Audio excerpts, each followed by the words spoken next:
اعوذ باللہ من الشیطان الرجیم بسم اللہ الرحمن الرحیم قال لا يأتيكما طعام ترزقانه إلا نبأتكما بتأويله قبل أن يأتيكما ذلكما مما علمني ربي إني تركت ملة قوم لا يؤمنون بالله وهم بالآخرة هم كافرون واتبعت ملة آبائي إبراهيم وإسحاق ويعقوب ما كان لنا أن نشرك بالله من شيء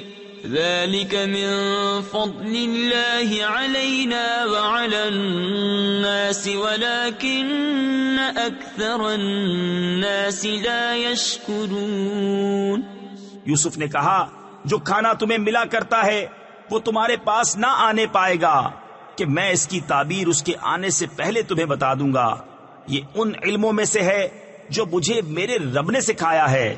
بے شک میں نے ان لوگوں کا دین نہ مانا جو اللہ پر ایمان نہیں لاتے اور وہ آخرت سے منکر ہیں، اور میں نے اپنے باپ دادا ابراہیم اور اسحاق اور یعقوب کا دین اختیار کیا۔ ہمیں نہیں پہنچتا کہ کسی چیز کو اللہ کا شریک ٹھہرائیں، یہ اللہ کا ایک فضل ہے ہم پر اور لوگوں پر، مگر اکثر لوگ شکر نہیں کرتے۔ صدق اللہ العظیم۔